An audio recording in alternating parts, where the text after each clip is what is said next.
My notepad.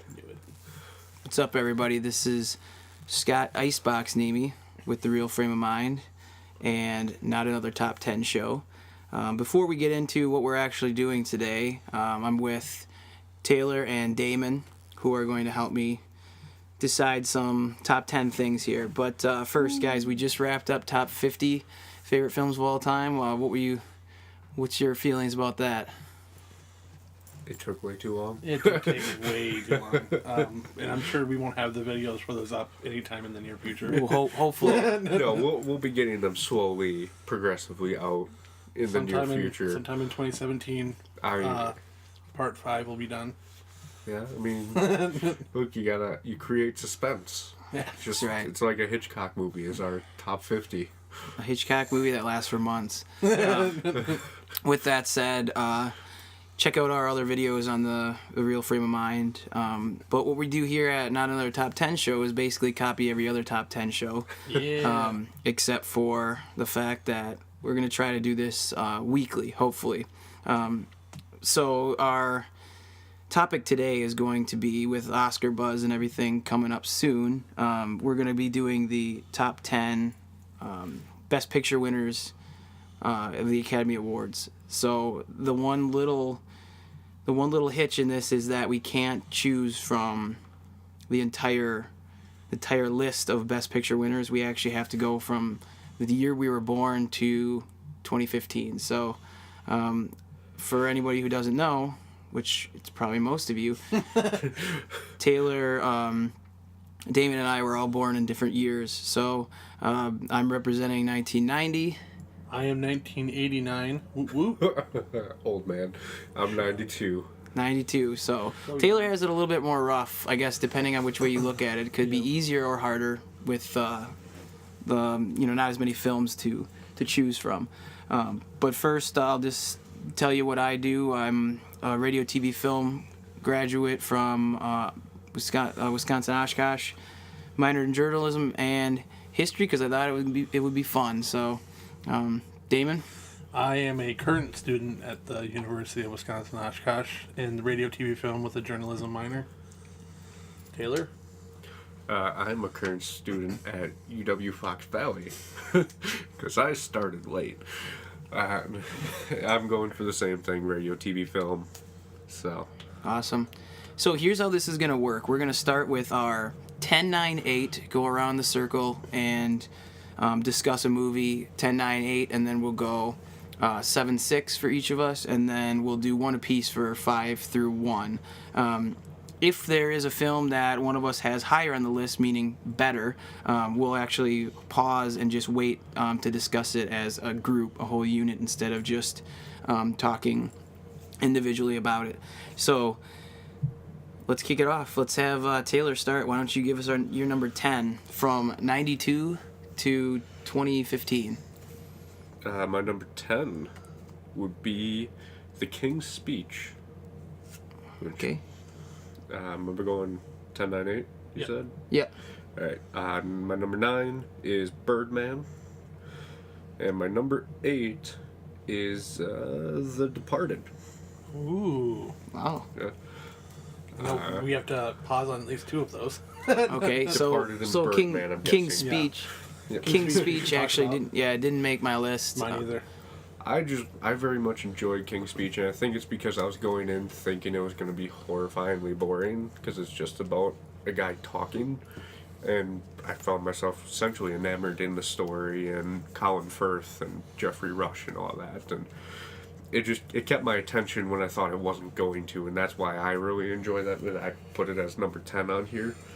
So What's crazy to think about, for all the crap that the Academy and the Academy Awards get, it's fun to see a movie that sort of takes you by surprise and something that you may not have been exposed to if it weren't for the Academy Awards nominating it and for King's Speech actually winning it. So yeah, I've actually never seen it in its entirety, but I've seen bits and pieces of it, and from the scenes I've watched, I was fully engulfed in what they were putting out. So It's definitely a compelling movie. It's it's pretty slow at long parts of the movie. I mean, you get sucked in by the characters, but in the story, eventually it becomes incredibly interesting when he kind of takes over the throne in the middle of, like, at the very beginning of World War II.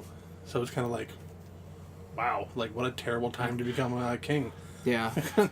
That's I kind of like when they interweave world events happening at the same time as our their A plots in the film. Actually, yeah. The Imitation Game was one that just came out that sort of kind of reminded me of the King's Speech in a way, but I enjoyed it. So what was your 9? My 9 was Birdman. All right, Birdman, and I'm actually kicking myself right now because I completely forgot about it on my list. I did not. I have But yeah, I have it yours- significantly you higher. have Okay. it higher. And then And Departed is I also my have number 8, significantly which, higher. be De- higher for Departed is my 9, so we'll have to wait for Damon on that one. But wait Damon, a why while. don't you go ahead and go with your number 10? All right. Run outside and check something real quick. Sure. Don't be bad. You want me to keep going? Yeah. All right. Wait until he closes the door.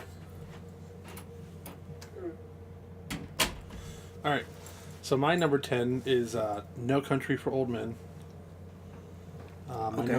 My number 9 would be American Beauty, and my number 8 is Schindler's List. Wow.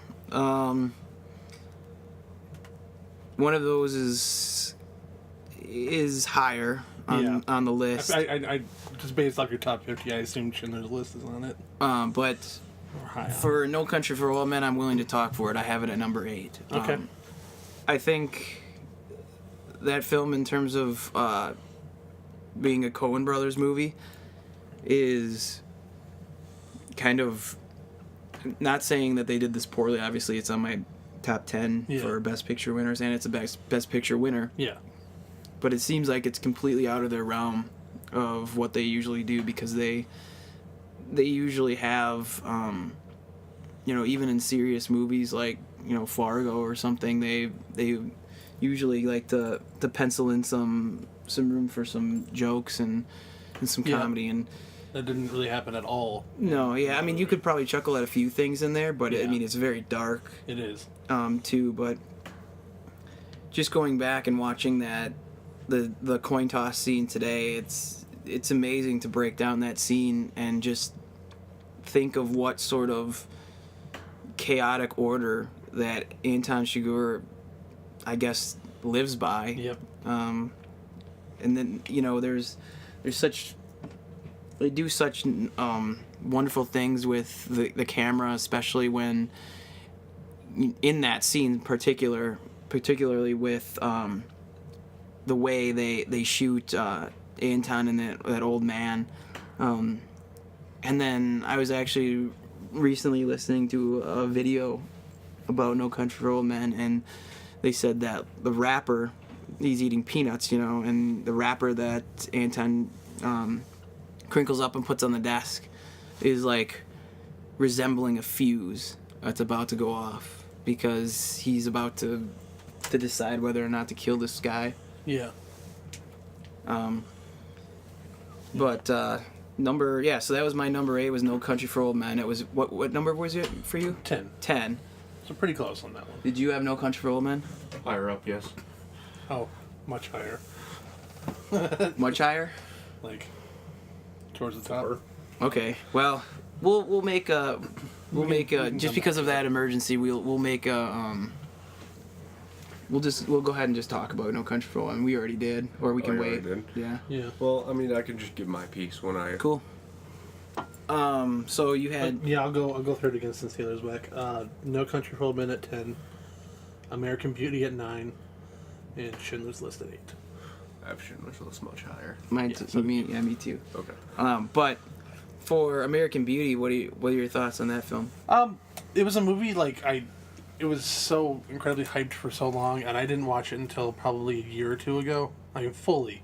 I caught bits and pieces on TNT or wherever it was playing. But sitting down and watching it, it is a pretty incredible movie, story-wise. Acting wise, Kevin Spacey does a fantastic job. Some of those other characters that I don't know the name of, because he was kind of the big actor in that movie. Great camera work. I mean, there's some of the dream sequences were just like fantastically made. With the like one of the most iconic scenes, the rose petals falling on Mina Suvari, who I do know the name of. Not bad. Obviously, that incredibly spoofed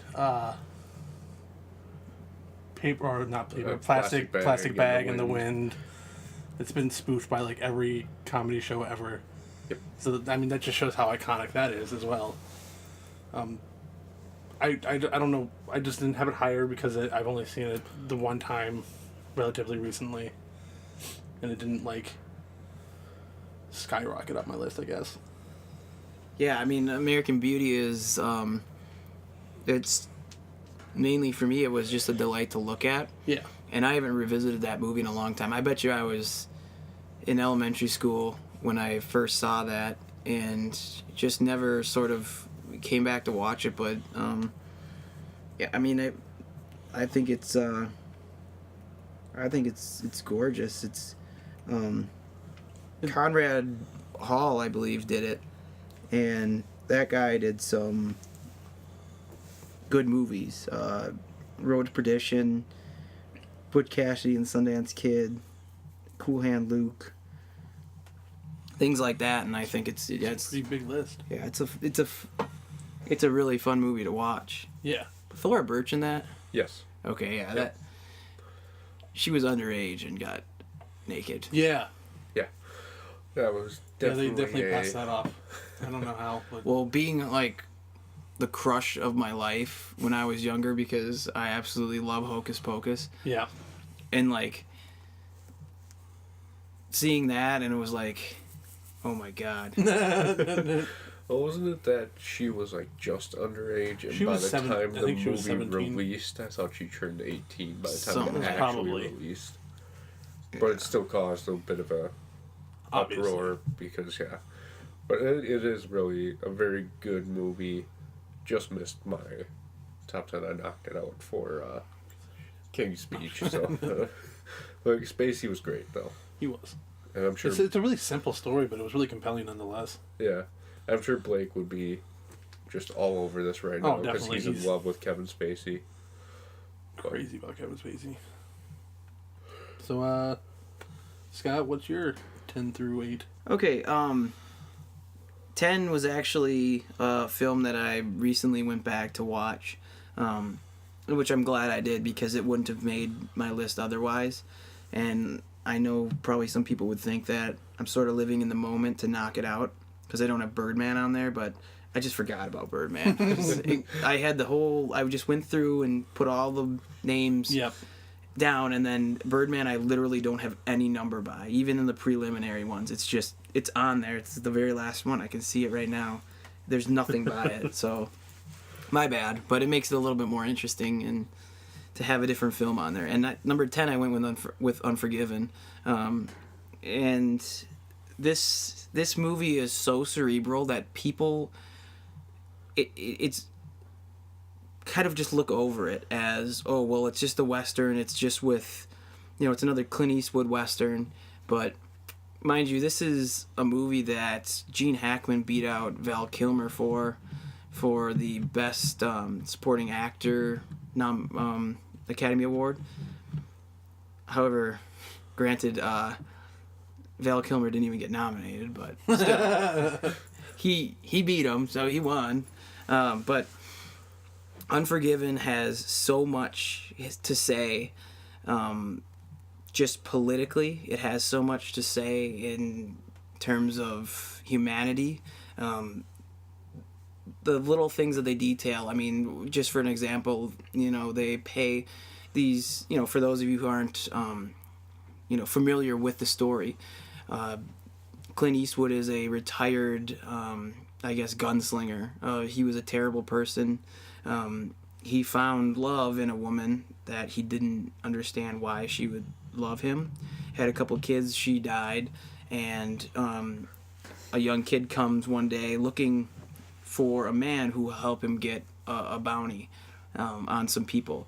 And in the opening scenes, you see these cowhands at this whorehouse in a place called Big Whiskey, and one of the cowhands roughs up one of the whores and mutilates her.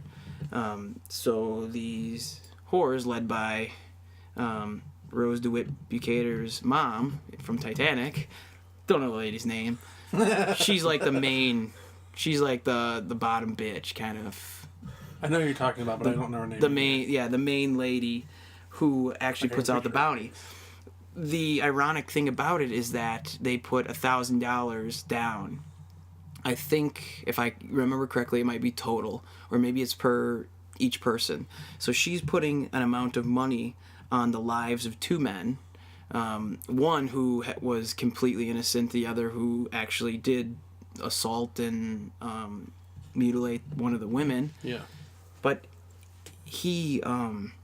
they actually, in the end, you find out that the owner of this, they call it the billiards hall, this whorehouse, and the owner of the billiards hall actually said that he bought the bar for $1,000. Now, we've all taken film courses in our time, and a lot of the times when there's a movie that knows what it's doing, they don't have anything in there by accident. Yeah. Whether it's in the frame, whether it's in the script, whether it's the body language, whatever. They know what they're doing. So for that to be, this man paid $1,000 for this bar, but there's $1,000 bounties on these people. It kind of takes you into the relationship of what a human life is worth, and politically wise, it's Big Whiskey is a town that doesn't allow guns in their township or whatever it is. And that's played on quite a bit. There's a lot more. But like I said, it's just a really cerebral movie that I don't think gets enough credit, and people kind of see Unforgiven as a Best Picture winner and just kind of blow it off or scoff at it or something. But I advise everybody to give that another watch because it really is deep. It's really good stuff. So number 9, we actually have to wait on because Damon has it higher, but it is The Departed, a movie that I used to base my wardrobe off of because I thought Leo DiCaprio was so cool in it. He is pretty cool in it. He's pretty cool. He's pretty legit. So number 8 then was No Country for Old Men, which Damon and myself already talked about, and it's higher up on Taylor's list. So let's go 7 to Damon. 7 and 6. 7 and 6. Give me one moment. All right, for number 7, I have Silence of the Lambs.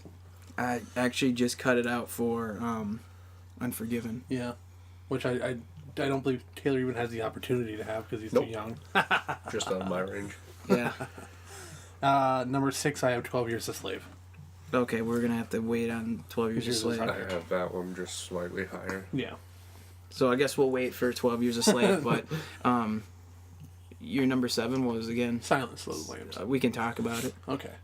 I mean, I don't know if there's even that much to talk about. Everyone kind of knows this is probably one of the most iconic, thriller horror movies, if you can call it a horror movie. Oh, yeah. Of all time. I think Hannibal Lecter is, on par with... And he might have been, downgraded since they made sequels and prequels.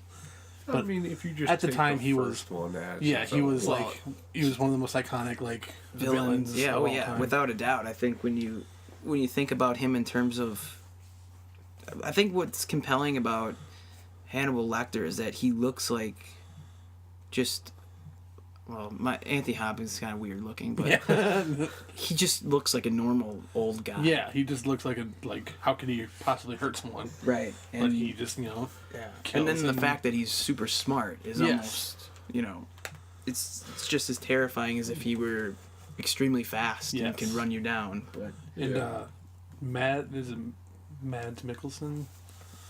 I forget how you pronounce his name, but he does almost a Yeah, Mads Mikkelsen. Yeah, he does a fantastic job on the show Hannibal too, portraying the same character.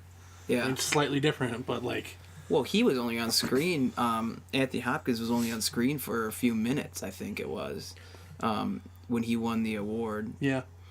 And I don't think it was very much. I, mean, I think if I'm No, I could but be wrong. all of his parts were just like so Yeah, oh, yeah. iconic Yeah, and quote they were great, Like, yeah. I mean, Because he stole the show at every opportunity he got. every opportunity. I mean, I honestly, don't know. He was probably in there for, I mean, a good amount because there was scenes like long scenes where like they take him out of the jail and then they have him in that giant like metal. Yeah, but I case. mean, you were talking like a couple minutes at a time. Yeah, I'm. Remember when that Yeah, I guy would threw probably the say like semen half at an her? hour out of. Yes. Like everything about that movie is just. I mean, yeah, I mean, honestly, with that movie, I would actually, I remember Hopkins, and I remember Buffalo Bill. Like Jodie Yeah. Foster kind of blanks out for me. she most was. of the I mean, time. yeah. I like Jodie Foster in that. I think she's good in it. I think Lecter just steals the show from her. Anthony Hopkins steals the show from her. Well, her story, her backstory, and how they all kind of put it full circle in her own sort of personal crusade that she's going for throughout the case. Yeah. is fun to watch, anyways. I mean, that Yes. fun is not the right word, but yeah. But they have one of the best. Editing wise, I think they have one of the best. Parallel edits, and if there's anybody who doesn't know what a parallel edit is, that is the movie to watch, because there is simultaneous action going on at once, and you're cutting from different scene to scene. So we have Clarice going to Buffalo Bill's house, which she doesn't realize that. Yes, she doesn't and know you it's have him. the SWAT team surrounding the house that they believe is this person's. Yep. And the cut between that is really it's high tension. It's a very good scene. I think Silence of the Lambs provides some of the most memorable lines and everything too. Because who doesn't remember the fava beans line? Yep. Or even Buffalo Bill during his little Yep. dance. The dance and then they puts the lotion on its skin or else Which the hose again. it's funny because before I ever watched Silence of the Lambs, I saw Joe Dirt, and I saw what was the other one? What were the quotes that you just said? And then Dumb and Dumber. Yes. Which they say the Chianti Chianti one. line, Yeah. yeah. So that's kind of funny that I'd see that. before you saw the movie. Right. Theater. So it's And it's always great to like, you have all these pop culture references, and then you go back to the movie that made those pop culture references. yeah. Taylor, what's your number 7? My number 7 is Gladiator. Nice. And my number 6 is the Lord of the Rings: Return of the King. All right. Well, Gladiator for myself is actually number 7 too. Number 7 too. Not on your list? I don't have either on my list. Okay. Okay. Do you have Lord of the Rings on yours? I do, and it's much higher, much higher. So Lord of the Rings we'll wait on, but I mean we can discuss Gladiator at the Yeah. moment. I just knocked Gladiator off for whatever my 10 was. I can't remember now. No Country. Some of it is because Blake, which if you don't know who Blake is, he's one of the guys who's almost always on a lot of the Real Frame stuff with Damon and I, and he was on a couple different episodes with Scott too. So Yeah, he's in our But- top 50. he's always quoting the like Maximus Delirious Yes. thing all the time, so it's always stuck in my brain. But aside from that, it's such a well done movie, and probably one of Russell Crowe's best performances, if not his best performance. And Joaquin Phoenix plays a great asshole emperor. Like a whiny little like Yeah, wimp. you just hate him so much. Yeah. Well, I mean that's just Joaquin Phoenix in general. Yeah, pretty much. I think the relationship between the three characters of Maximus and then what's Joaquin Phoenix's character again? I forget. Don't remember I his don't remember name. any of their names. But then him then and the the sister, sister, and yeah. the way that those three, it's like childhood friends. Yep. But I mean, there are some films that really make me frustrated when they portray a character to be really strong, and then he gets beat by someone who shouldn't even be in the same class as him. Yeah. This film doesn't do that. I think Maximus is portrayed as being a very strong-willed, strong person, and that's what he is. And throughout the whole movie, you know, and just the score in general, where it's paired up with these scenes that are just, you know, his visions of his family and everything. Yeah, it's very intense and emotional, and especially at the end. It chokes me up a little bit near the end when they pick up his body and they're carrying his, leaving Joaquin behind, essentially, and showing that he was the actual, like, main person to this, or he was more Right. important to this, or Yeah. the rightful one. But it's a very good movie. There's a ton of good shots. The dream sequences are very, Yeah. very beautiful. I mean, and just well him, done. yeah, him running his hand through the wheat fields, and it's nice the way, you know, they're lighting those scenes to be almost, you know, the heavenly look of it. But Yeah. Commodus is his name. But yeah, I mean, Gladiator is a movie that I could sit there and watch any scene at any time and just be. It's a very yeah, I don't know. It's just a very strong film. Agreed. Very good. You were 6? My 6 was War of the Rings. Oh, we gotta wait for that one. Yep. So for me, I said my 7 was Gladiator as well, and 6 for me is Braveheart. Not mine. Mine either. No, I've never seen the full movie, so I have an excuse. Okay. I guess I'm more in Damon's boat because I've almost seen the entire thing, but there's still parts of it that I haven't watched. Yeah. So. Well, I mean, I guess starting off, I would just say that once again, I mean, the majority of these films that I have on here can pretty much be paired. They probably sweep Best Picture plus Best Score. I mean, because Braveheart's music is so awesome, and I know a lot of people know it by heart, but I think the one of my favorite things about that movie is that it's so quick to show you what the main catalyst behind the lead characters, like his motivations and everything. In an instant, you're into this love story between Mel Gibson and I forget the lady's name, but him and his love interest, and next thing you know, they're just gone, just like that. And I think Randall Wallace paired up with Mel Gibson, and I think they actually switched roles for We Were Soldiers. But either way, that writer-director combo is something that I've enjoyed their films when they come out together. But Is it Sophie Marceau? Princess Isabella? I think she's the actual, like, English lady. Okay, because she's like she's second build in there, but I don't Yeah, know the actual. Mirren is the lady's name. Catherine McCormick. Okay. That's who it is. Yeah. But yeah, the whole landscape of the film is nice, and it does a lot when you shoot, you know, On location. on location. Yeah. So I mean, it's wonderful. Braveheart rocks, and of course, the end of the movie is something that I think everyone knows, even if they haven't even seen it. I know it. I haven't seen the whole movie.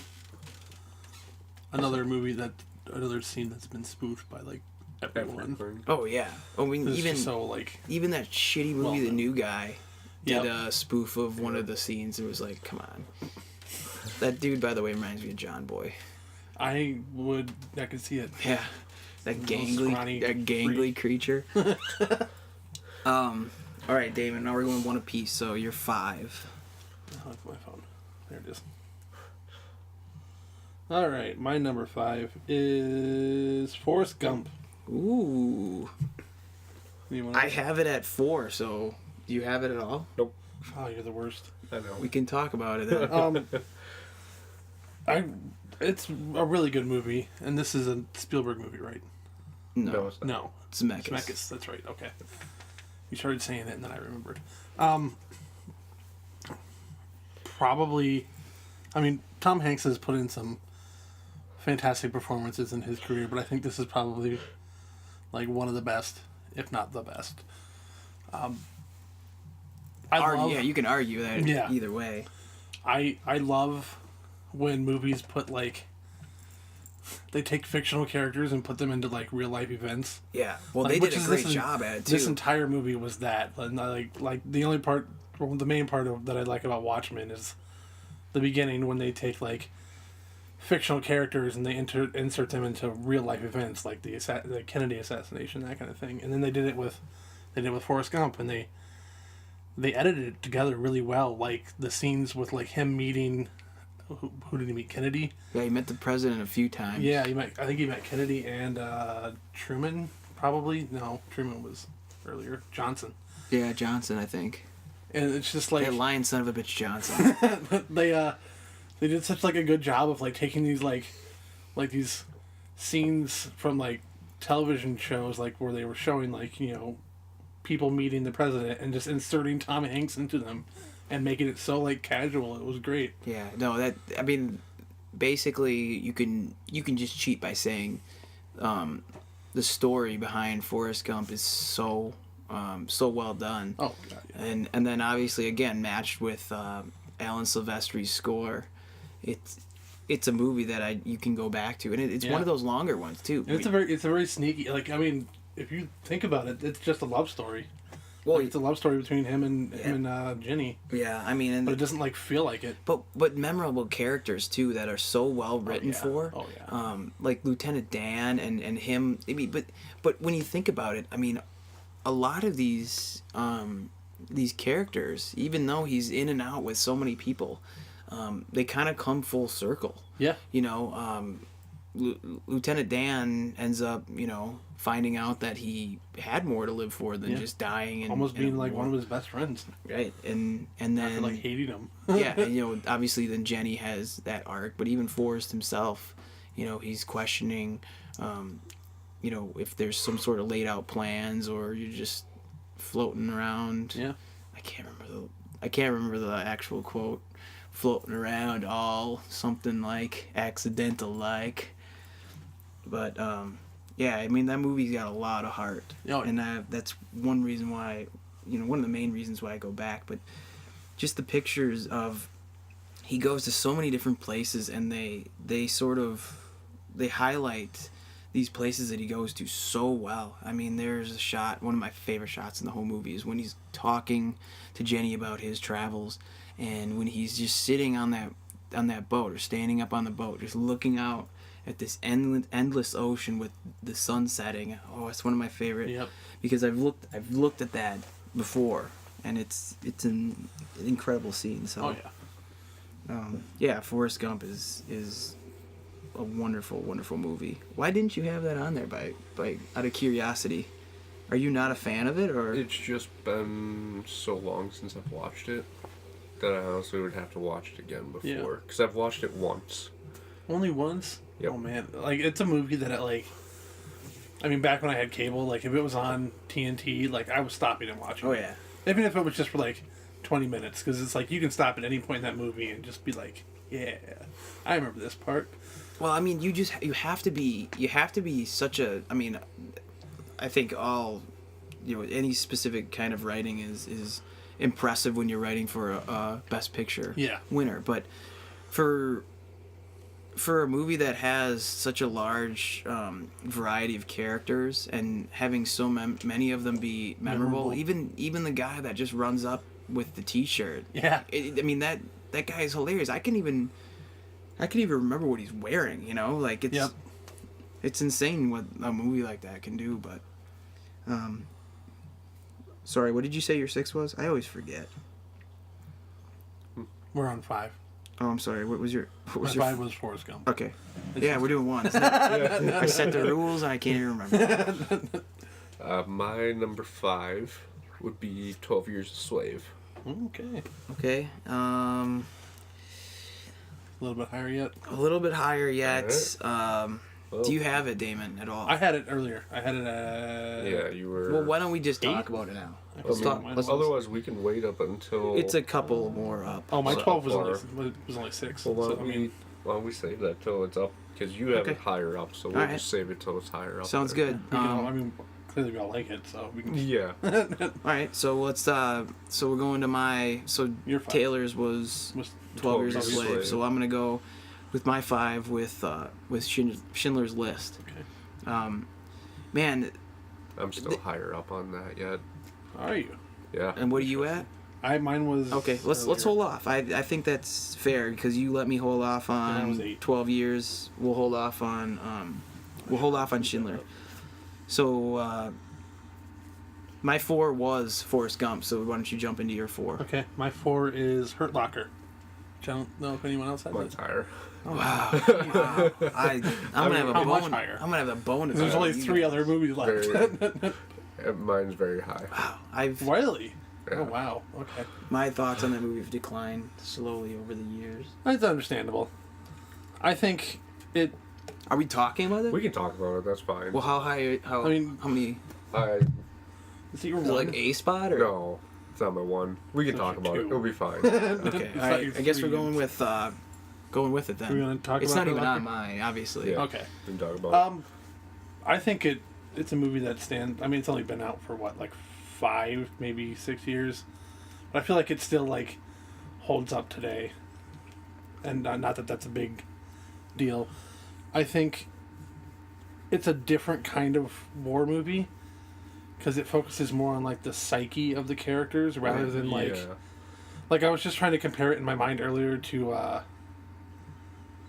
everyone else's favorite war movie. Saving Private Ryan. Yeah, thank you. And I was just like, Saving Private Ryan, like, it focuses a lot on the characters, but doesn't, like, it focuses on, like, their, not, like, the mindset that they're in when they're, like, because they're just, like, I just want to go home. Like, that's, essentially, Yeah. most of the characters are like, Well, it's why are we risking our lives for this guy? I want to go home. yeah. I mean, Whereas, it's like, the essentially people Well, I thought- I mean, different they- you wars know- There, I mean, there's too. deeper Yeah. feelings in there everywhere, but I mean, that's essentially like the main focus. But in Hurt Locker, it's like there's just like so much like inner turmoil because there's like characters that want to like just like stay low, like keep my head down kind of characters. There's characters who are like scarred from watching like friends die, and there's Jeremy Renner's character who's like, I literally can't stay away. Like, I Yeah. could go home, but I need to be near this. I need to be there. And it's just like that kind of like almost like PTSD esque like mindset is what like it just I don't know. It stands out to me. Yeah, I mean, Runner is probably. I've loved most of his scenes and the dynamic he has with Anthony Mackie, and there's Yes. great, at least in my opinion. One of the scenes, it's a short-lived thing, but it's when he goes home for a little while, and you can tell that he just doesn't fit in. Yeah, and he everything doesn't can- feel like he Yeah. belongs. and then you find that he's going out later with it. So, it's to me, it's a really impactful movie because they don't focus on Like the politics of the war or anything like that. yeah. It's just how does this affect these guys, and it's one of the only times where shaky cam I've accepted it as actual worthwhile in a film, because if you watch it, anytime they're like in it, the camera doesn't stop moving. Like it's Like when always they're in the suit. in their suit anywhere in that movie. Oh, yeah. Essentially, it's very rare to see the camera actually still, and it makes sense in that movie because it's adding to the actual like kind of turmoil of the film, I guess. Yeah. Of the situation they're in. Yeah, and it makes everything a bit more intense, and even like the stuff with Renner and the kid, and where he thinks he finds the kid essentially dead on a table with bomb inside of him and all Yeah. that. Oh, it's just a very impactful movie to me, and it shows, like Damon was saying, it's a different side of war is what you get to see out of it, instead of just the kind of front and center line. Yeah, or the like the movie that just came out recently. What was that Michael Bay movie? Where it just 13 kind of felt Hours. like it was like 13 hours. yeah. Or I didn't watch it because I thought it looked stupid, but it seems like a movie where it's just like we need to be heroes, kind of like really like on the surface. There's no deeper meaning to it. Where this is like the complete opposite. Yeah, it's showing you what these guys are actually like and what war does to them, Goes to people. and in a more intense way than what Saving Private Ryan or any other war movie I've seen does it. Okay, well, I'll play devil's advocate a little bit. Maybe you haven't seen. Well, shaky cam. I think someone who's created it as a science is someone that Damon I thought really likes, Paul Greengrass. He Yeah. uses the shaky cam pretty much in all of his films. Yeah, all the Bourne movies are constant. Bourne moving movies. He didn't he do one with The Green Zone. he did Captain Phillips. Yep, And he uses that shit masterfully. he does. So that's what I'd say too. And I'm not hating on the fact because I own the Hurt Locker somewhere around here. Yeah. And I really enjoyed it. But one thing, and I'll say this again to a movie that should be higher but isn't, is based on rewatchability for me. I watched it a couple times right away, and then haven't picked it up. Haven't even had a desire to pick it up, and that's something big. When I mean, this is different for everybody, and I would never say that. Oh, if it's not rewatchable for you, then it's not a good movie. Yeah. Because I believe it is a good movie. There's some but, movies you just have to be in the mood for. but I mean, some people are fine with not picking up a movie for 5 or 6 years, and Yeah. they still think it holds well. For me, that's sort of a sign of like, because it doesn't matter what the how long a movie is. I mean, I'm a big fan of The Lord of the Rings, and I can watch those movies any day of the week. And The Hurt Locker, for some reason I just don't pick it up, and maybe because it's just based on an issue that's more recent. Yeah. But another movie, then another note, one that's a lot more about the psyche is The Deer Hunter. Yeah. And I don't know if you ever saw that movie, but that movie is deep, and that's not just saying this movie highlights them before war, then During. they go to Vietnam, and then they come back. Yep. And then you have all 3 stages of that and how that affects each individual person. I agree. That movie, but that movie's old. I mean, it's It like is. It's 70s. It won the Best Picture in 1979. yeah. I mean, I have it hanging there on my wall Yeah, somewhere. it's a good so- movie. I just watched that last year because Trace gave it to me. Yeah, I actually haven't seen it yet. It's They keep it's putting it off. it's rough. it's like it just really gets to you. Well, just most. I mean, it was a movie that like there was a lot of controversy because of some of the scenes in it. Like, I think were making people like sick. Oh, Which I mean, yeah. in the 70s, it was because if you watch it now, it's like I mean, yeah. For those of you who don't know, I am going to spoil a movie from 1979. I mean, this movie, no. Go ahead. this movie is about prison camps, and it has a lot to do with the post traumatic stress and Yep. Before like that was like a design, like a disease, like that was but making them mainstream. Yeah, and making the Vietnamese making them play Russian roulette, and then Yep. the effects of that when they return home. One person just gets too deep into it and Yeah. can't handle it anymore. I actually have seen the Russian roulette scene from that movie. Yeah, because that was the scene that like it really fucked with people. Like they were, pardon my language, but it really like because I was Wikipedia. Like I looked on Wikipedia and was like reading about it afterwards. Just like holy crap, how I'd never like heard of this movie. So where are we at here now? We just would Do you do your 5? my 5 Your is 4, sorry.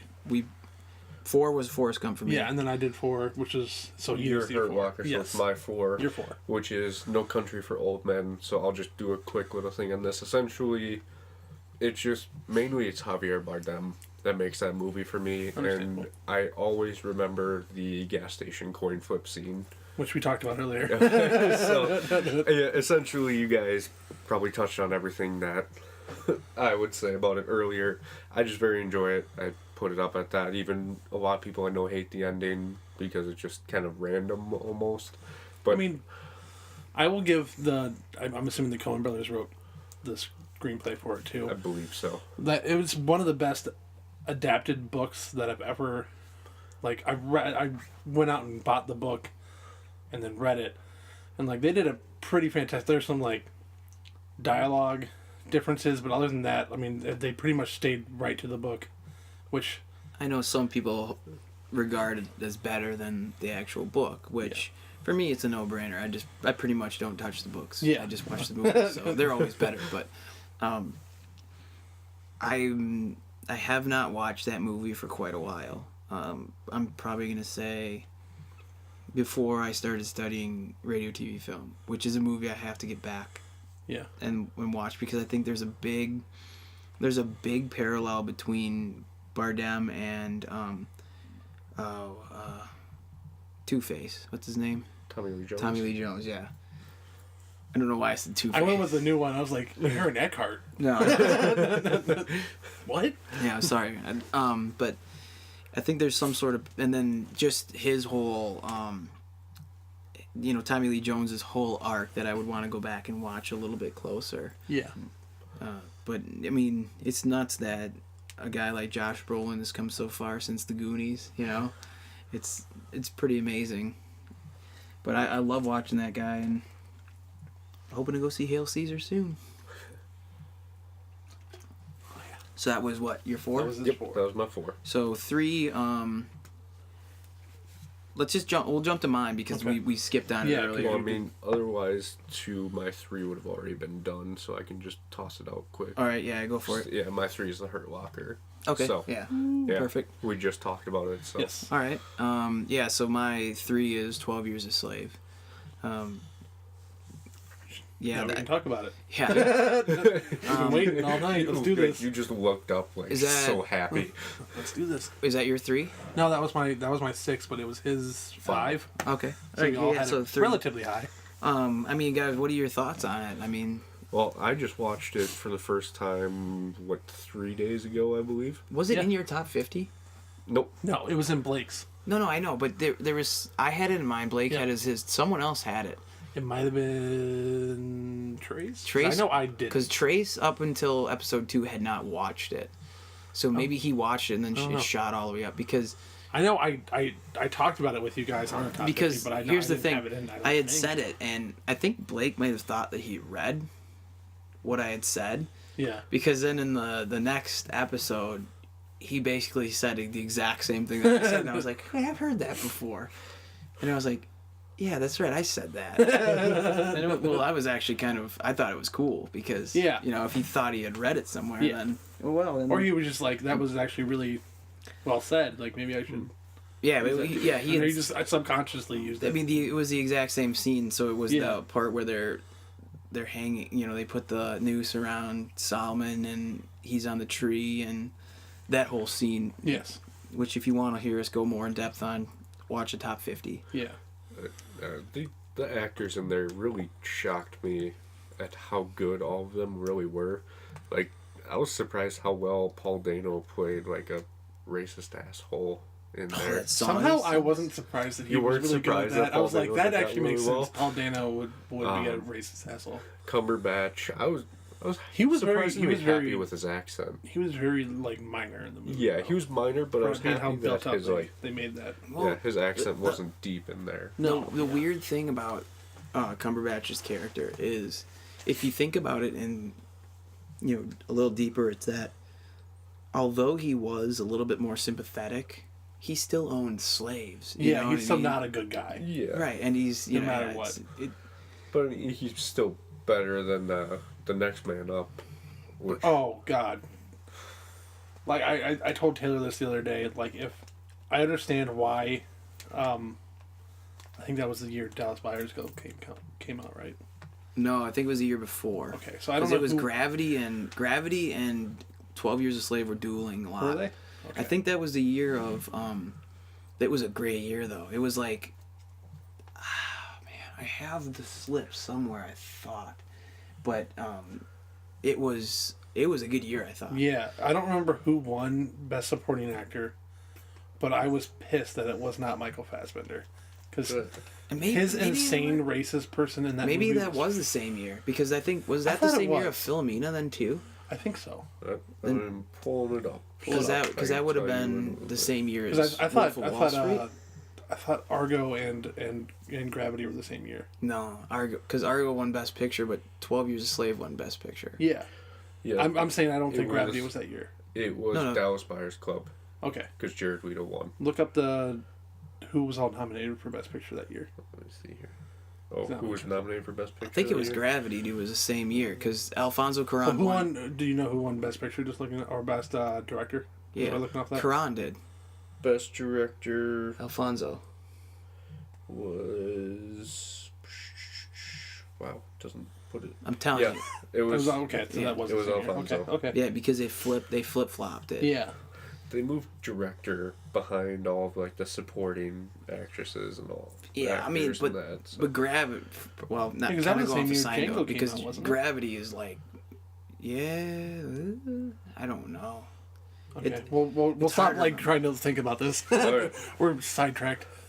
Well, No, go ahead. Say the Best Picture. best pictures of that year No. were American Hustle, Captain Phillips, Dallas Buyers Club, Gravity, Philomena. Her, Nebraska, Philomena, 12 Years, and Wolf of Wall Street. That's a stack. Okay, that year. is a great year. That, you can see why I'm I looking think at the this only year one of and those thinking, movies like, that I don't have like nominated or in my collection is Nebraska. I own it. I think it's up there. Yeah, I'm gonna wait until it goes down because I wasn't like in love with it, but I thought it was good. But I So I think I loved it. I loved I it. think I went and saw it with you. Yeah, it's in there. I didn't expect it to be black and white, but Oh yeah, it's right here. Yeah. yeah, that was one of my favorite years. But Oh yeah, that was. But yeah, no, I really enjoyed. I actually went to see the movie with Allie and her two friends, and coming out and like I was just blown away by it, and they enjoyed it too, I believe. But they couldn't understand, and I don't mean this in like they couldn't even understand. I mean this in like a sensitive way. There was like Steve McQueen's directing to pause on Solomon and let him reflect. You know, when he would be just after something would happen, and it's just a freaking close up of him, and he's looking off in the different direction. Yeah.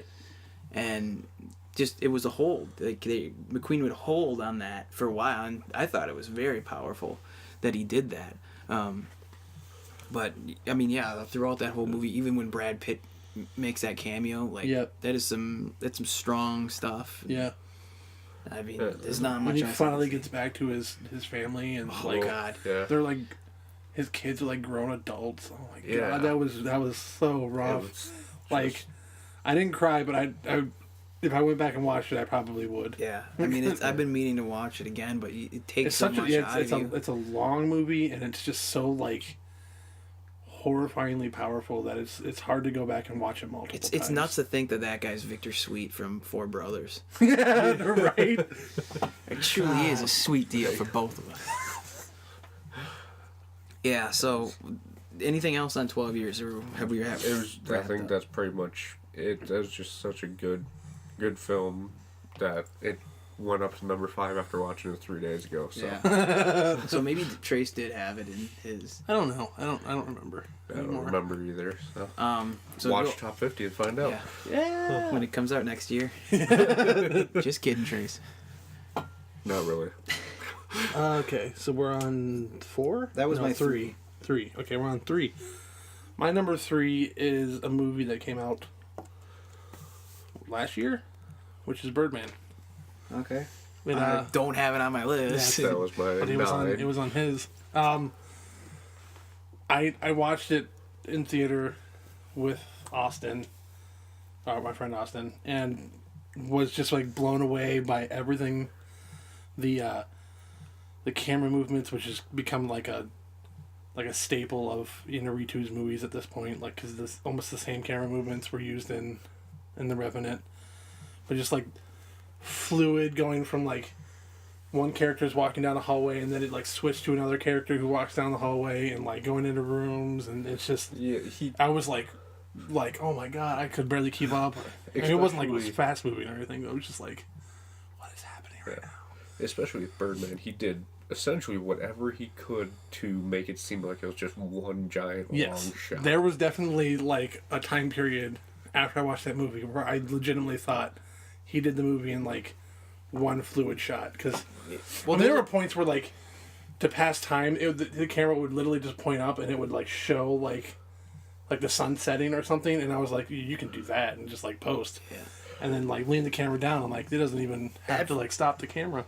Yeah, I mean, there's not much else I can say about because you guys really pretty much covered it. But anybody who knows me is fairly familiar with my disdain for superhero films. However, I will say I went back to watch Avengers 2 and I actually liked it better the second time.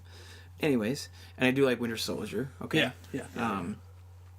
And I do like Big Hero 6 for the record. Oh, You I love Big jagoffs. Hero 6.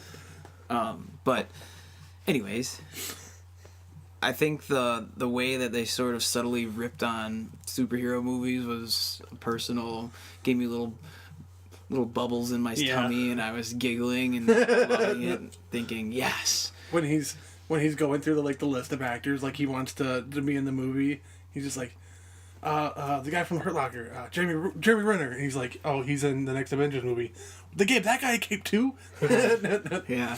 That was great. No, yeah, it's good. It's witty dialogue. It's fast paced. I love which is so weird for Inarritu because he's not normally Yeah. that quick. But I don't know who talked him into doing it that way because it might have been what do they call him? Chino or Chiro or Chippo or whatever his name is. I don't even know what you're talking about. the director of photography, Oh, okay. The cinematographer. Lubezki. Emmanuel Lubezki. Yeah. They call him Chino or something like that. Weird. I don't know.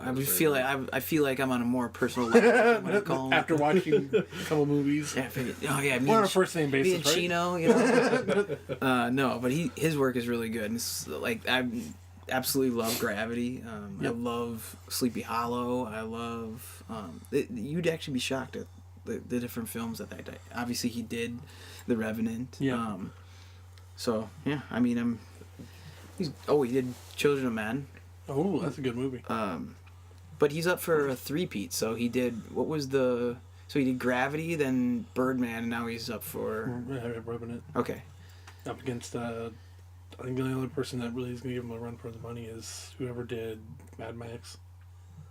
I think those two are the heavy hitters in that. Oh, I think It wasn't Roger. Hateful Deak. Eight is also nominated, but Yeah. Yeah. I don't know if that'll. But Birdman is something like I said, I forgot about it, Yeah. and I accidentally didn't put it on, but it would have been on there. Yeah, I mean, I think that movie, and I know everyone leading up to the movie was like, this is a movie made for Michael Keaton because of his time as Batman. Yeah. And he did at first I was like, I mean, he didn't do like that amazing, but then I went back and watched it and I was like, some of those scenes, like the trip out scenes where he was just like, I don't know, like going insane, he was just phenomenal. Like, just like with the guy floating above, over his shoulder, talking to Actual him, and Birdman, he's just yeah. like, there was some incredible moments in that movie. Very well done. Keaton was well done there. Norton did fantastic. Yeah. I loved his character in that I love movie. that spoof about his dad being like abusive or something. Yeah. And then he does that fake crying. He's like, he used to take us out behind his woodshed, and he's just bullshitting the whole thing. It's good. So what? That was your 3. Yeah. Puts at number. You already did your 3 at Hurt Locker. Yeah. Okay. So put us at number 2 for. 2. Taylor, why don't you start us off? My number 2 is Schindler's List. Oh, finally we can talk about it. Yeah. It's a movie. Initial watching was actually in school for it. I don't know where your guys' initial watchings were, but mine was. No, it was in school. Yeah. I don't think it was in school for me. I don't remember when I first watched it. But very good movie. I enjoyed that it was in black and white and not color. I feel like color would have taken away from it. Like black and white just keeps it kind of on a level. Because if you go color, you're gonna see everything that's going on, like all the violence and everything. And I felt like the black and white kept it contained, so you pay more attention to the actual story than the actual genocide that's happening. uh, but Liam Neeson does an amazing job. Probably his best performance that he's going to give in his career. What do you mean? Taken 3 was great. Oh yeah, Taken 3 should have won an Oscar for that. Yeah, it's my number 1. And even like the little color that they did with the girl in the red dress was very powerful later on when you flip the DVD disc over to side B to watch the second half of it. But it's very, very well done film. I love the shots, and they're almost always very well done. Neeson, Kingsley, Fiennes, I'm not sure how to actually say his name. Ralph Fiennes. Ralph Fiennes.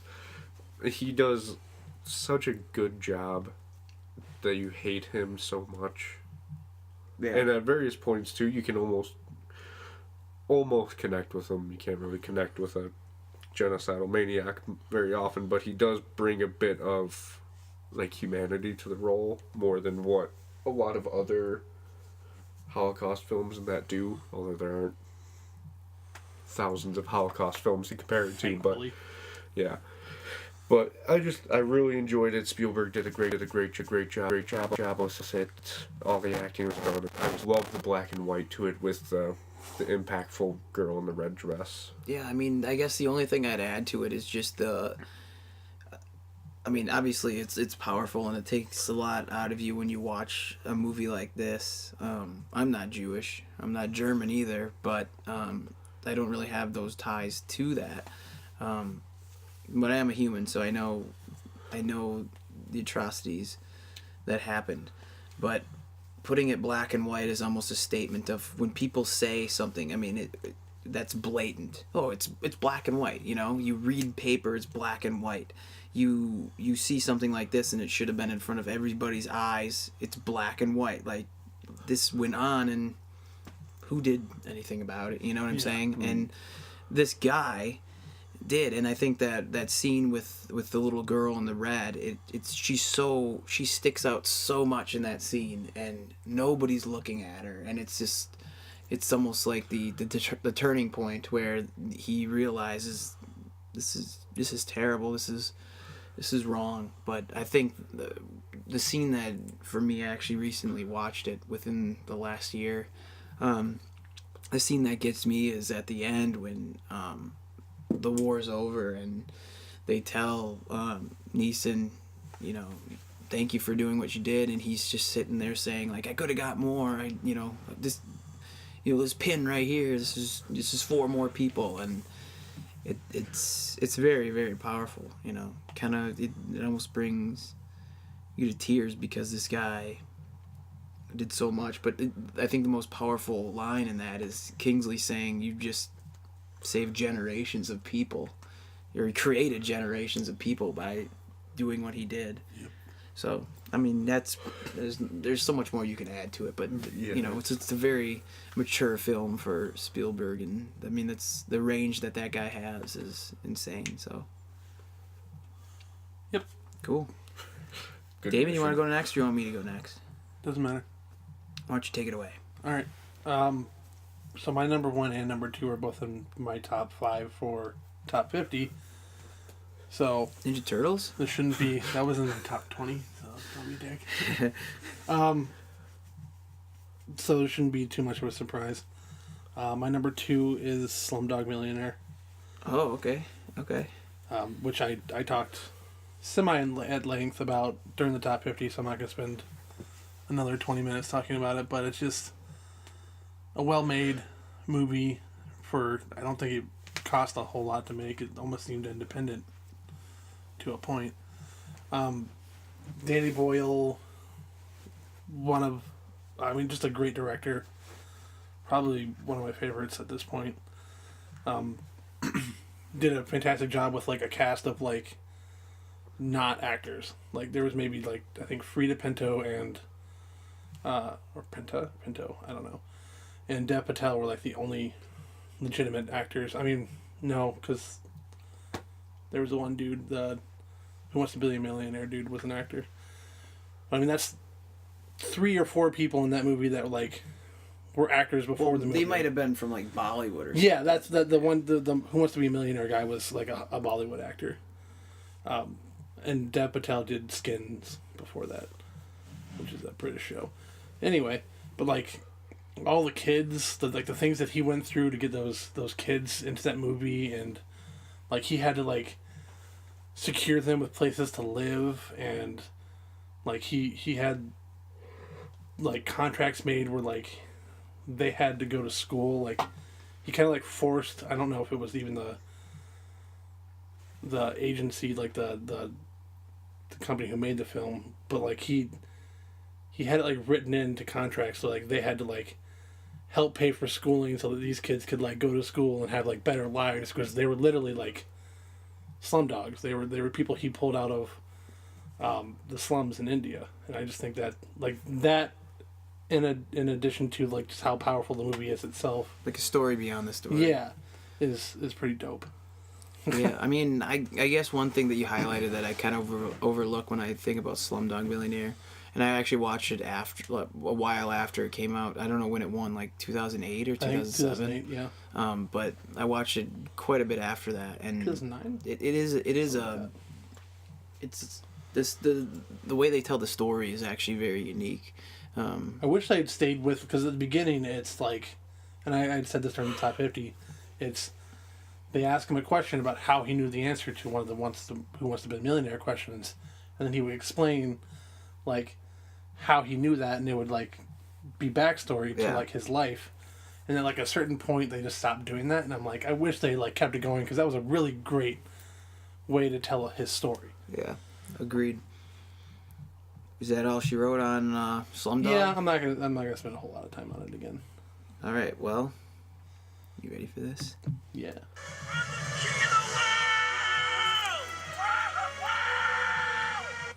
Well, I hope that picked up. I'm the king of the world. Number 2 for me, Titanic. Like that just barely didn't make it on my list.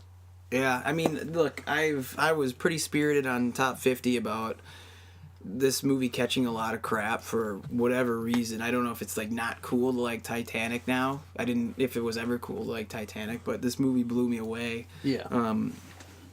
Not only with the set pieces, not only with the story, the characters, and just the full scope of the film in general. It's an early movie that I went to see in the theaters. I was probably like 7 when I saw it, but it's stuck with me ever since. And it's a movie, one of those long ones that I can watch again and again and again.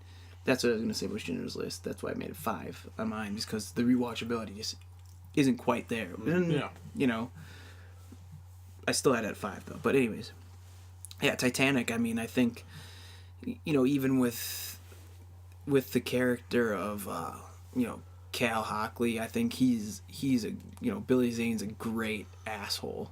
I didn't understand his bodyguard or whatever, but I mean, James Cameron. Yeah, that was a weird. James Cameron sometimes has, you know, a way with stories that, you know, you could probably leave out quite a bit, but the guy has a way he likes to tell it, and I like watching it, man. James Cameron's one of my favorites, and I think the fact that this movie is, you know, implanted itself in so many people of all ages too, that I think it just goes to show that this film is just as great as it, you know, the awards that it won. So over a decade at the highest grossing movie of all time. yeah, I I mean, think so, yeah. That's telling a lot.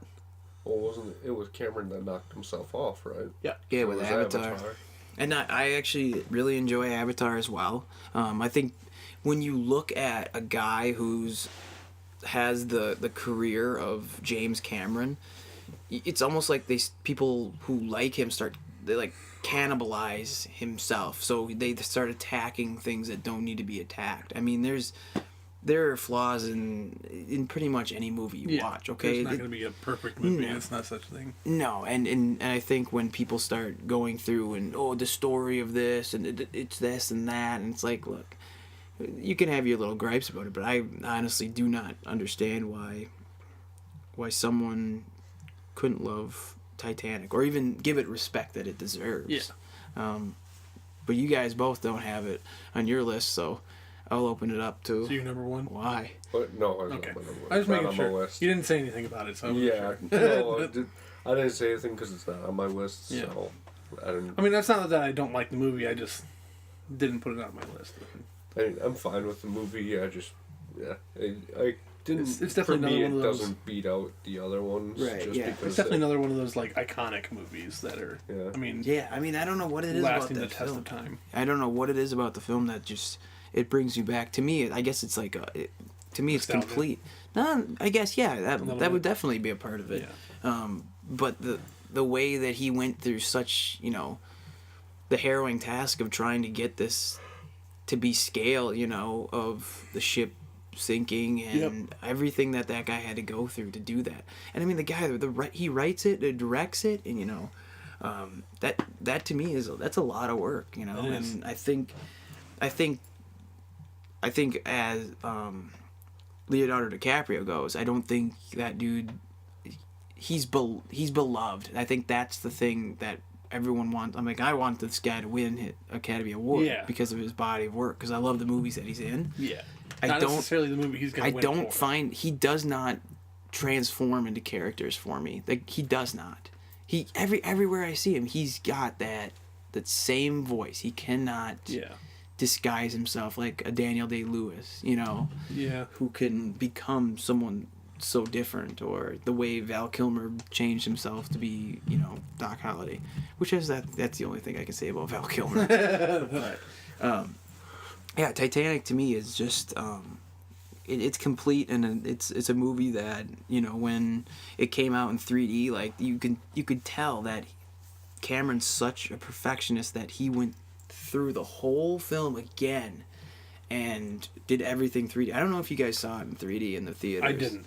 No. Oh man, like even the water, every time they show the water, it's like eye level with you, and it's 3D. Yeah. It was an insane experience. Like, I mean, you put Avatar there, you put Titanic, I saw, and those movies were really good. And then I went and saw the new Star Wars in 3D, and it was okay, yeah. everything was popping out. Yeah, Like, I'm there just was not a fan of 3D. in Neither all am I, honesty. and- It's just but not that- something I can deal with. But I mean, I saw Jurassic Park in 3D as well, and that movie also blew me away. If they take their time with it, Yeah. and if it's relevant, I mean, who doesn't want to see?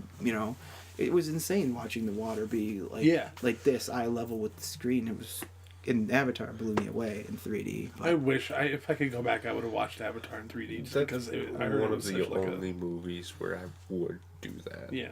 But yeah, no, that's all I can really say about Titanic. If you want to hear more, I'd go on basically like a crusade against everybody who dislikes it. Top A 50. few swears, I don't know. But yeah, it got heated, so. I think I'm guessing what Damon's number one is, but. Damon, Yeah. Well, did you go through? Did you go two? Number two? Yeah, my Yeah, Schindler's. yeah, we went. Oh, through- okay. You want to do I your mean, number one then? I don't know. Since we're going in a little circle. I can do my number one just because mine's going to be a bit odd. Okay. But mine was in my top 10 for my top 50 as well. Okay, go ahead. It's Shakespeare in Love. yes, I knew it. absolutely, I knew it. 100%. No, it's A Beautiful Mind. Okay. It was in my top 10. I said a lot about it in there, but just to rehash a little bit, I really enjoyed this movie. It's another one that I started in school. Apparently, school shaped the way I watch movies. Understandable. But Touch you never mind. They get you at a young age, not Yeah. touch you. No, that's the Catholic. Dusty Spotlight. We were just kidding. We like the Catholic viewers. But I very much enjoy it. I love the story of John Nash and just what Ron Howard did with the film. The shots were wonderful in there, and there's little tidbits that I noticed later on, where you can see like where Paul Bettany and even like the girl with Paul Bettany are imaginary. There's little tidbits that you can pick up later that I've picked up over years of watching it. like when the girl's kind of dancing through the birds. I don't know if either of you Yeah, remember that I've scene. seen it. Yeah. It's been a long time. Yeah, but like she dances through the birds, but the birds don't move. Like they don't fly away Yeah. or anything like that, so you can kind of pick They up don't on react to the fact small. that she's It's there. good filmmaking, man, right there. You know, when you're that engulfed in a story and you don't notice something significant like that happening, and then it's like, oh, at the end. Like, so. duh. Yeah, Yeah. that's one of those head slapping moments. And I love Ron Howard. I love the guy's work. I mean, if there were like, and I think what solidifies Ron Howard for me is the fact that he was in that Jamie Foxx music video Yeah. Blame it on the liquor one. when they're all holding up their glasses Yeah. at the oh god, like Forrest Whitaker. Forrest Whitaker, Jake Gyllenhaal, Ron Howard, and Jamie Foxx. God, I mean I don't know, that movie's that video has to be in like my top 5 music videos. Just It because is of a that. fantastic Like, music Ron video. Howard's so out of his element in this club. But Yeah. I love you, Ron. Yeah, Ron Howard's great. I really enjoy him in Arrested Development when they go and meet Ron Howard. Yeah. That was great. But besides the point, Russell Crowe does an amazing job as John Nash and doing like the little tidbits he does, like because John Nash is a very awkward person in there and mentally insane, but Crowe does a very good job, and if anything could rival his performance in Gladiator, and they're kind of on two different spectrums on how yeah. the character is. Yeah. But as far as performance goes, that's the only one that I would give a chance at rivaling. Rivaling. Oh, Yeah. I'm not even saying it right. Yeah, it's hard. Don't even worry It's about it. hard to do words tonight, apparently. Ugh. But that's the only one I would rival with Gladiator as far as actual performance goes. But love that movie. Obviously, it's my number 1 in here and in my top 10 for my top 50. So Yeah. Awesome. Damon, you want to go ahead? Yeah. So my number 1 was also my number 1 in top 50, which is The Let's keep Departed. it with you. Talk about how you feel. How I feel. It's a great scene. How I feel.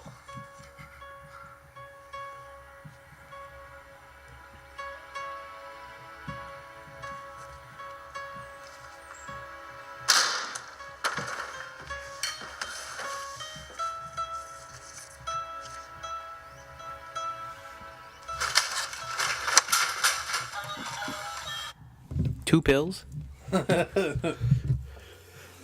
Yeah, no, that when he's like, all the scenes with him and Vera Farmiga, I don't remember how to say her last name, are just like fantastic, because he'll go from like tame to just like batshit crazy in like 2 seconds, and it just like kind of shows how being undercover has like warped his mind, or he just might be really good at acting in that undercover role.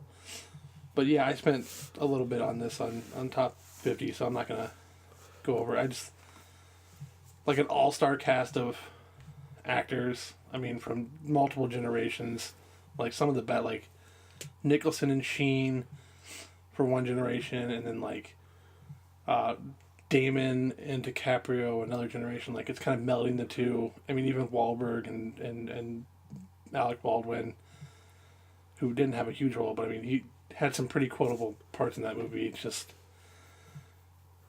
a great movie. Cigarette? You don't smoke? What are you, healthy? Go fuck yourself. And the back and forth that him and Wahlberg do. Yeah. It's good stuff. Yeah, man, The Departed, dude. A lot can be said about it. Yeah. It's a solid film. And the only reason why it's number 9 is, I mean, I think it's just because I don't even know. I don't really have it's just it's a good movie, man. A lot of people don't. It's my favorite movie, and I know a lot of people don't even consider it like top 3 or even 5 of like Scorsese's movies, and I would argue it, but I mean, to each his own. Yeah, I would consider it very high in Scorsese's films. I mean, he's got so many great movies. It's hard to like take him out. Yeah. The I Departed. mean, actually, it's pretty easy because you can take out Wolf of Wall Street and Shutter Island pretty quickly. What? I mean, in comparison to like The Departed. Yeah, The Departed, Goodfellas, Raging Bull, Taxi Driver. Gangs of New York. Yeah. Yep. Love Alright. Gangs of New York, but We'll go to Taylor's number one. I gave my number He already one. gave us number Oh one. Yeah. It was your number one. Yeah. We'll go to Scott's number one. Well, hey, it's not Titanic, so you can let me live. No, I mean, it's one that was number 2 on my... Oh, I'm not even going to say it. No, I'm just kidding. It's a partial number 2 on my top 50, and that's The Lord of the Rings: Return of the King. Summing up, I mean, basically wrapping up a complete trilogy. Arguably one of the best trilogies ever. I think it's better than Star Wars. Pop culture wise, no, but film wise, yes. I think it's a lot better. But I enjoy the scenes. Obviously you're getting the fulfillment of the first 2, but the heart, the emotion in it. Do you remember The Taste of Strawberries, Mr. Frodo? No. I'm naked in a room, man. Like, what do you want me to do, Sam? Well, let's be rid of it, And then, a character that you've come to hate and love, just like he hates and loves himself in Smeagol/Gollum, and seeing him finally get what he wants at the end, and then he's gone. I mean, he's happy at the end of it, so hey, happy endings all around. But that Greyhaven scene at the end it literally looks like they're saying goodbye to a friend, and it's pretty dramatic at the end. So I mean, I've talked in depth about it, but yeah, there's just so much that tying up all the ends at the end. I mean, it's a little long for me. It's not my favorite Lord of the Rings, but because I love the series so much, I had to put it up there. And I mean, Yeah. it's something I'll go back to pretty much every year. So, yeah, Lord of the Rings: The Return of the King. So let's go through our top 10, just running down the list again. I'll go first. 10, I had Unforgiven. 9, The Departed. 8, No Country for Old Men. 7, Gladiator. 6, Braveheart. 5, Schindler's List. 4, Forrest Gump. 3, 12 Years a Slave. 2, Titanic. And then my number 1 was The Lord of the Rings: The Return of the King. Damon? All right, my number 10 is No Country for Old Men. Number 9, American Beauty. Number 8 is Schindler's List. Number 7, Silence of the Lambs. Number 6, 12 Years a Slave. Number 5, Forrest Gump. Number 4, The Hurt Locker. Number 3, Birdman. Number 2, Slumdog Millionaire. And number 1, The Departed. All right. And then, of course, my top 10 was at number 10, King's Speech. Number 9 was Birdman. 8 was The Departed. Number 7 was Gladiator. 6 was Lord of the Rings: Return of the King. My number 5, 12 Years a Slave. 4 was No Country for Old Men. 3 was The Hurt Locker. 2, Schindler's List. And number 1 was A Beautiful Mind. Awesome job, guys. Thanks for joining me tonight. That was not another top 10 show. Oscar winners for Best Picture. I'm hoping to do this every week, so stay tuned for another episode next week and the weeks following that. Leave a comment below if you know any cool top 10s to argue or to make lists about. Leave them in the comments below. Check out our other videos on The Real Frame of Mind and tweet us. I mean, not like it'll do anything, but tweet us, I guess. Wait for the top 50 videos since we've harped on them all night long. I'd just like to thank, Damon and Taylor for joining me tonight, and enjoy your lives. Thank you.